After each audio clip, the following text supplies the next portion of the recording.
Alright, for the writer and the director of Texas Chainsaw 3D, just pretend that this is in 3D.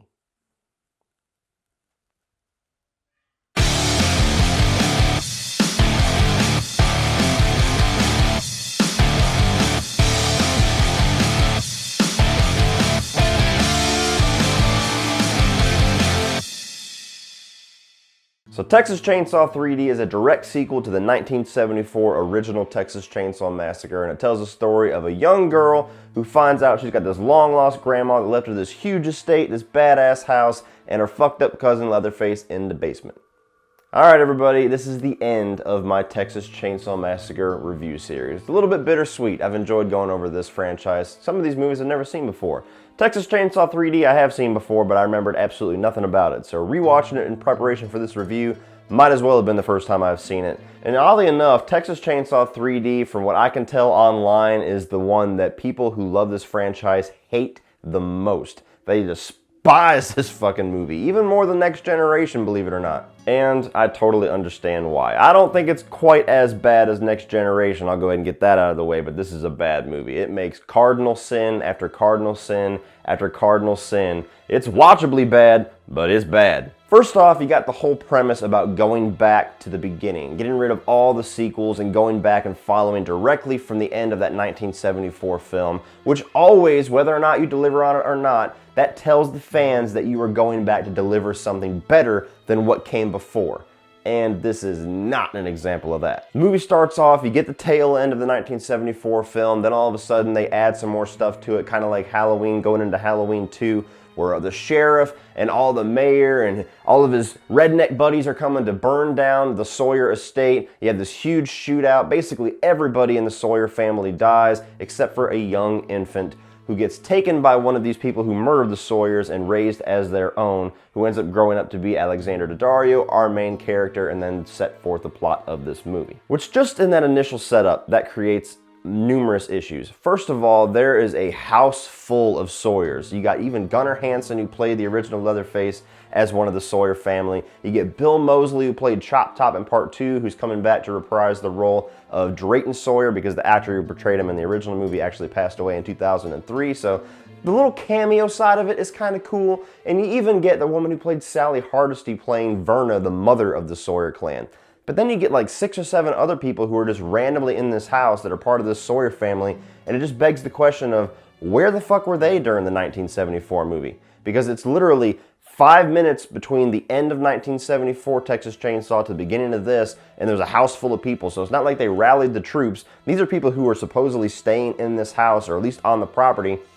Where? Where were they in the original film? There was 3 characters in the original film in this Sawyer family. Well, 4 if you count Grandpa. But there was Drayton, Leatherface, the hitchhiker, and Grandpa. There was no Verna. There was no Joe Blow Sawyer. All these people, you're just sitting there if you're a fan going, who the fuck are these people? But then after you get the plot rolling and you get into the storyline regarding Alexander Daddario's character, your main character, Heather, or whatever, Edith Sawyer, whatever her real name is, and that creates another gigantic problem in continuity because you're telling us that this baby was born in 1974, and yet the movie takes place in present time and she's easily 22, 23, maybe, tops.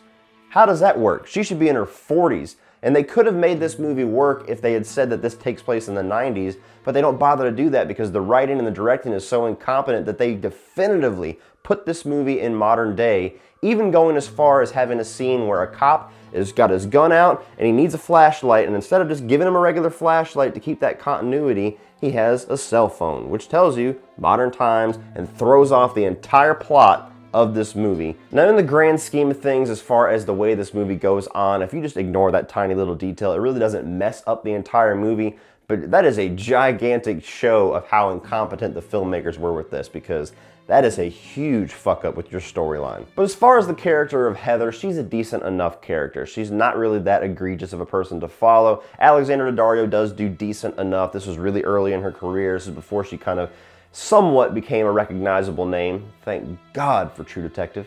Swing, swing. But unfortunately, all the other characters that surround Heather in this movie are garbage.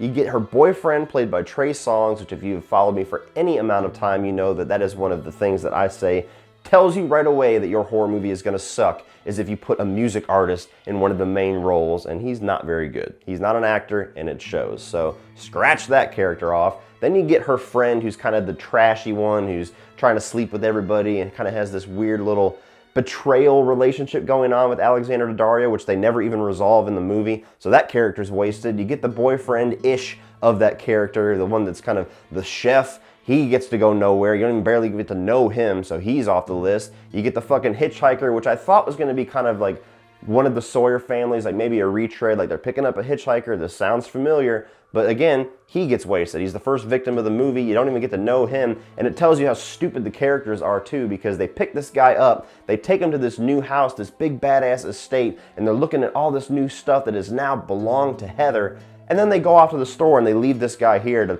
bring the bags inside. Like that motherfucker is not gonna steal everything in your possession. Dumbasses. But even when you move on to the villains in this movie, and that does not include Leatherface, we'll discuss that shortly.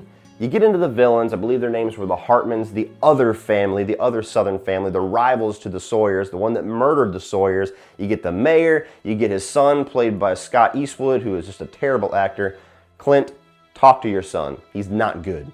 Then you move on to the other side characters in the villain side, where they're basically just bringing them back from the intro of this movie, and all of these characters suck. The villain, as far as the mayor, is not an intimidating or interesting character. You don't even really get to know him or even understand his motivations, really. He just hates the Sawyers because they're the Sawyers, I guess. It doesn't even really convince you that he hates them because they were evil and they were eating people and murdering people. It's like he has some family grudge against them, that the murdering and cannibalistic side, that's all shit that he doesn't care about. But just them as a person, because their name's Sawyer, yeah, them fucking people suck. But going back to cardinal sins, like I was saying, Leatherface is not the villain in this movie.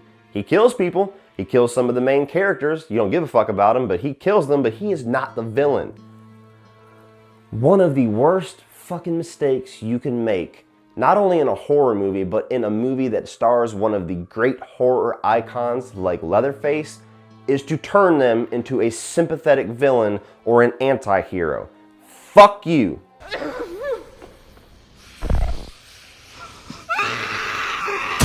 Basically, the way they try to spin it throughout the story of this movie is that the Hartmans, the people who murdered the Sawyers, they're the true evil ones because they killed all the poor Sawyer cannibal fucking murderer psychopaths. And now you got Leatherface, who's this misunderstood, mentally challenged character who just murders everybody that comes around him.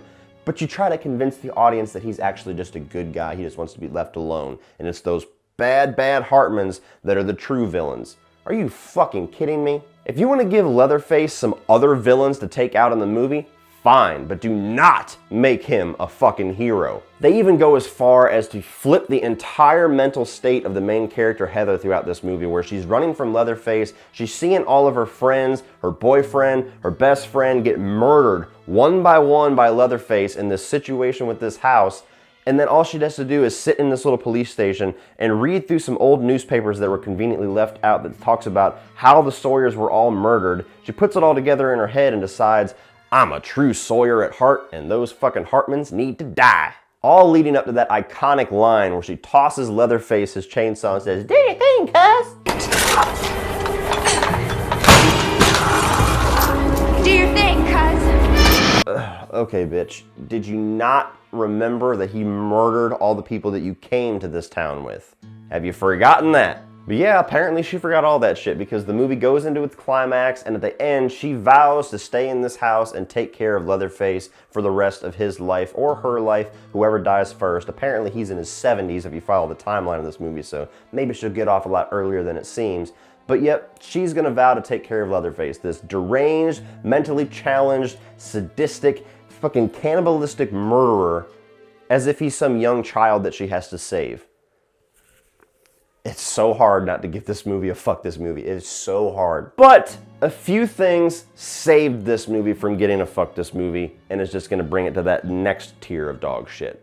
The gore is pretty good. It's an easily digestible horror movie. It's watchably bad. You can have fun and make fun of this movie with how stupid it gets, with some of the story directions it goes, with the way that it tries to flip the heroes and the anti-heroes, with the way that it's so incompetent, the way they wrote the story with Heather's character in Leatherface in the timeline of this movie and still being modern day. So many things about this. You can throw this on, and this is one of those movies that's so bad that it's good. I didn't get that with The Next Generation. That was just a purely bad, odd movie. I could actually put this one in and mindlessly watch it or put it in the back. But before I go, there is one more negative that I need to put on this movie. This is one of the worst looks for Leatherface that I've seen in this franchise. Again, not quite as bad as The Next Generation, but it's definitely the runner-up for that, because the mask, the way that his clothes look, even the portrayal of Leatherface himself, whatever actor portrayed him in this, it's not an interesting Leatherface. It's not an intimidating Leatherface, and it doesn't even really quite connect with Gunnar Hansen's portrayal in that original 1974 movie. He's much more mentally challenged and deranged, and you can tell he's kind of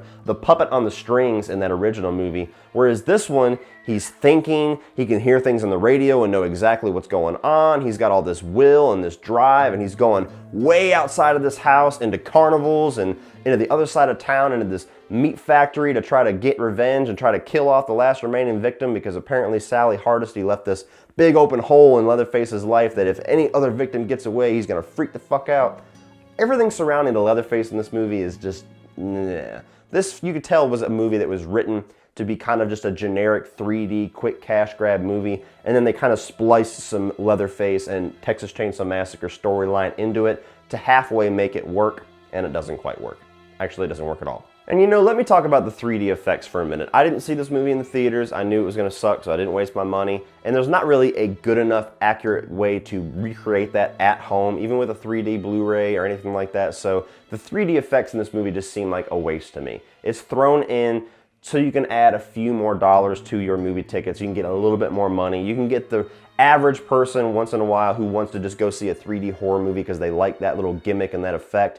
Whenever you see a horror movie slap 3D on the end of it, usually means one of two things. It either means that the story and the actual movie they have to give you sucks, so they throw the 3D on there to get a little bit more money because they know that they're not going to get very much off the story, or that means that most of the movie is not going to look very good, so they try to throw the 3D effects on there to try to mask how bad some of the visuals and the makeup and everything like that is. Unfortunately for this movie, it's got both. So all in all, guys, I can't quite go to fuck this movie with this one just because I can enjoy it on the level that is just so bad that it's good. But make no mistake, this is a bad movie. It's got terrible characters. It's got really, really incompetent story. It doesn't make any sense as far as a direct sequel to the original movie. And it doesn't even really merit going back to that original movie because it doesn't do anything to propel the franchise forward. So this is a waste of time. So if you're a fan of the Texas Chainsaw Massacre series, go ahead and skip this one.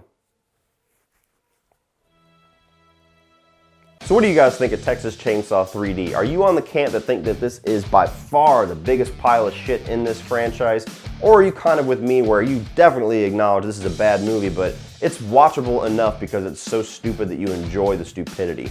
Whatever side of the camp you're on, or if you're on that rare camp where you love this movie, I'm looking at you, Lee, put your thoughts down below on Texas Chainsaw 3D and we'll talk about it, guys. Please like and share this video. Hit that subscribe button if you're not already a subscriber, and keep an eye out for my Texas Chainsaw ranking, which will be coming very soon. If you want to check out my social media links, you got Facebook, Instagram, and Twitter down in the video description below, as well as the link to my Patreon page, which is a great way to give back to this channel and help this channel grow financially, but also get exclusive, awesome content for your eyes only if you decide to be a patron. And if you decide not to, totally cool, just enjoy these videos, always free on YouTube. And if you want to enjoy some of those videos right now, you can check those out by clicking right over here.